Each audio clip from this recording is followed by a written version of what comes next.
Picture this. You're sitting in a coffee shop, watching a couple at the next table. Their hands are intertwined, they're leaning in close, laughing at some private joke, and you feel this strange mix of emotions wash over you.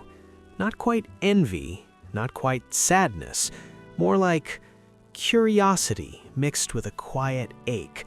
Like watching someone speak a language you've studied for years but never quite learned to speak fluently. Or maybe you're scrolling through social media late at night, and another engagement photo appears. You genuinely feel happy for them, you do, but underneath that happiness there's this whisper, "What's wrong with me?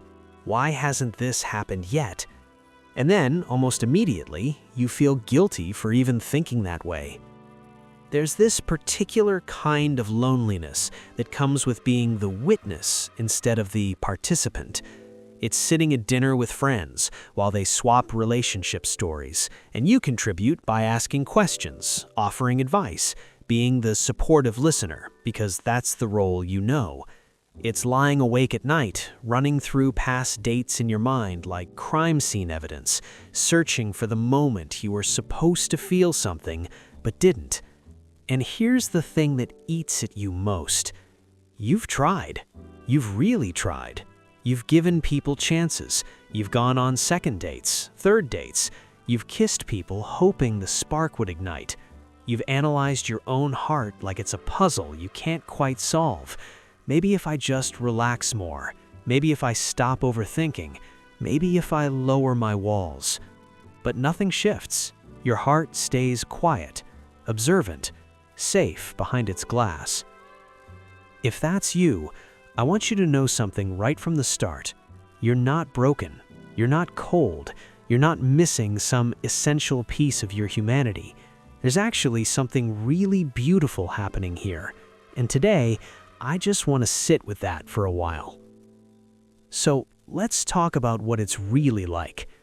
You've probably watched your friends fall in love, maybe even multiple times. You've seen that look in their eyes after a first date, heard their voice change when they talk about someone new. You've celebrated with them, cried with them through breakups, maybe even felt their emotions more intensely than they did.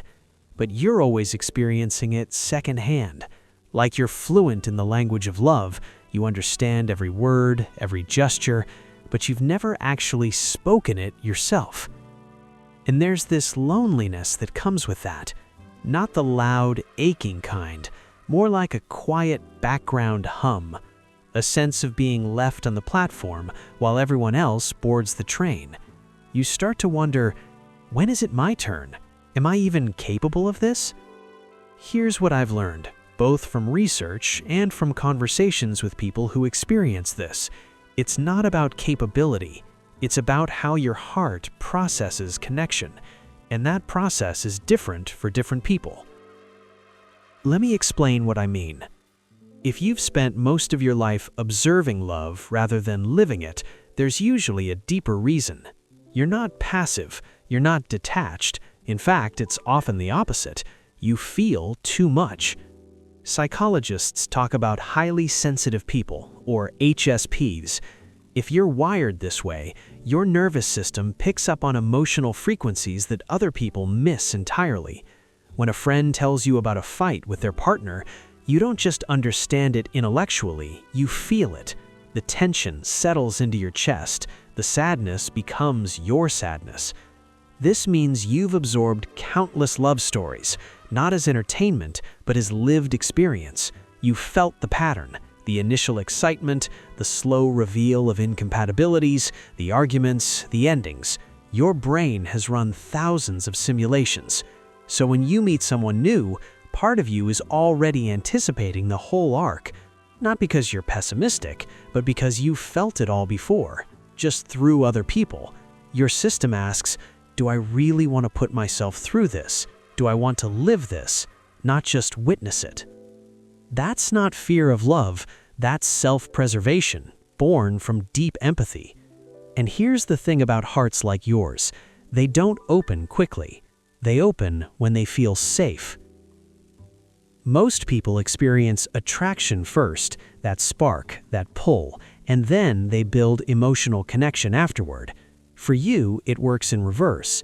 You need to see who someone really is before any romantic feeling can even begin to develop. You need to observe their character when they think no one's watching, how they treat service workers, how they handle disappointment, their small kindnesses, their unguarded moments. This isn't about judgment, it's about trust. Your brain won't release those bonding chemicals until it knows this person is safe. So you might sit across from someone who's objectively great, attractive, successful, funny, and feel nothing. Not because you're cold or damaged, but because your heart is honest. It doesn't perform on command. It waits for something real. Then, sometimes, after weeks or months, something shifts. A genuine laugh, a vulnerable admission, a moment where their guard drops and you see them clearly. Suddenly, there's warmth, a pull you didn't manufacture. That's your version of falling in love, not a lightning strike, but a slow sunrise.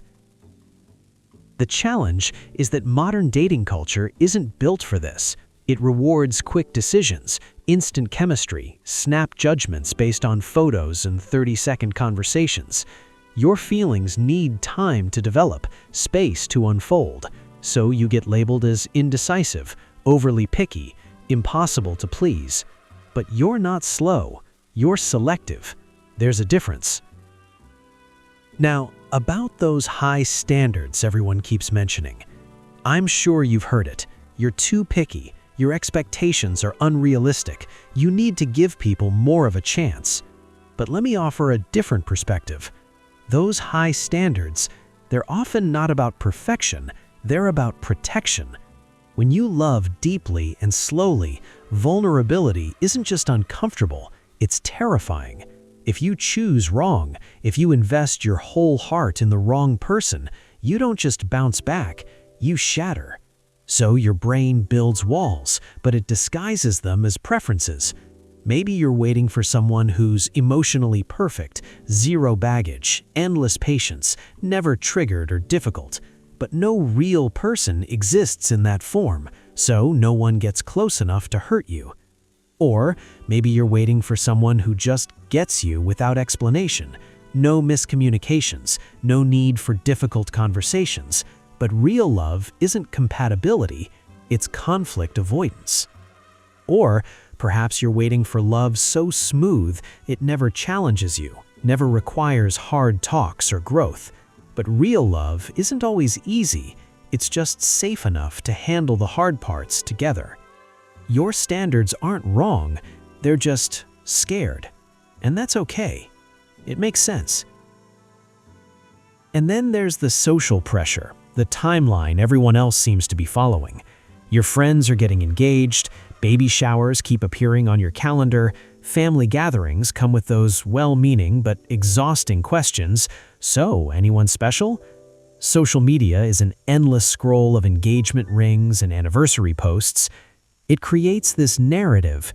Everyone's moving forward except me. I'm falling behind. Psychologists call this the social clock, society's invisible timeline for when you're supposed to hit certain milestones. But here's what's important to remember. That clock is cultural, not universal. It's definitely not biological or psychological truth. Love doesn't care about your age. It doesn't care about your friends' timelines. It doesn't care that you're the last single person in your friend group. Being where you are right now, single, waiting, still learning yourself, isn't falling behind. It's building a foundation.